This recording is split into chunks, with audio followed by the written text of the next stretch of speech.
উন্নত চিকিৎসার জন্য জানুয়ারির প্রথমার্ধে লন্ডন যাচ্ছেন বিএনপি চেয়ারপারসন বেগম খালেদা জিয়া। তার ব্যক্তিগত চিকিৎসক ও দলের স্থায়ী কমিটির সদস্য অধ্যাপক AZM জাহিদ হোসেন এই তথ্য জানান। কাতার এয়ারলাইন্সের আধুনিক সুযোগ সুবিধা সম্বলিত একটি এয়ার এয়ারলাইন্সে তিনি লন্ডন যাবেন বলে জানিয়েছেন ডক্টর জাহিদ। তবে তার যাত্রার তারিখ এখনও চূড়ান্ত হয়নি। আরও জানাচ্ছেন শফিকুল হক। পতিত আওয়ামী লীগ সরকারের আমলে দুর্নীতির দুই মিথ্যা মামলায় সাবেক প্রধানমন্ত্রী ও বিএনপি চেয়ারপারসন বেগম খালেদা জিয়াকে কারাদণ্ড দেওয়া হয়েছিল। তখন 2 বছরেরও বেশি সময় কারাবন্দী ছিলেন তিনি।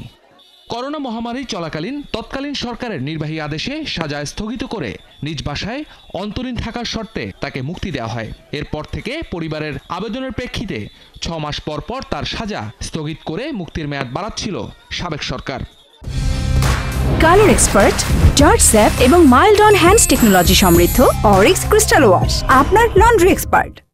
এরই মধ্যে অসুস্থ খালেদা জিয়াকে বহুবার হাসপাতালে ভর্তি হতে হয়। দিনের পর দিন হাসপাতালে কাটালেও তার কিডনি, হার্ট, আর্থারাইটিস, ডায়াবেটিক্স ও লিভার সিরোসিসের মতো গুরুতর সমস্যাগুলোর কোনো উন্নতি হচ্ছিল না।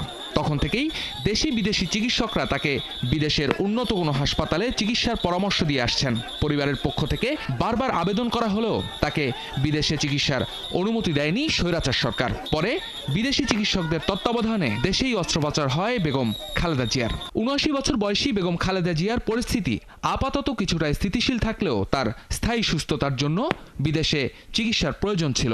অবশেষে জানুয়ারিতেই তিনি লন্ডন যাচ্ছে বলে জানালেন তার ব্যক্তিগত চিকিৎসক। বোর্ডের পরামর্শক্রমে ইনশাআল্লাহ জানুয়ারি প্রথমার্ধে ইউকেতে নিয়ে যাওয়ার প্রস্তুতি চলছে। যদিও ওনার যাত্রার সঠিক তারিখ এখন পর্যন্ত নির্ধারিত হয়নি, যথাসময়ে সেটি আপনাদেরকে জানিয়ে দেওয়া হবে। কাতার এয়ারলাইন্সের একটি এয়ার অ্যাম্বুলেন্সে তিনি লন্ডন যাবেন। সফর সঙ্গী হিসেবে থাকছেন চিকিৎসক, নার্স, ব্যক্তিগত কর্মকর্তা ও পরিবারের সদস্য সহ 15 জন। তার সফরসঙ্গীদের ভিসা সংক্রান্ত কাজ শেষ হয়েছে। লন্ডন থেকে বেগম খালেদা জিয়ার আমেরিকা যাওয়ার কথা থাকলেও আপাতত সেই পরিকল্পনা বাদ দেওয়া হয়েছে বলে জানা গেছে। শফিকুল হক, 71, ঢাকা।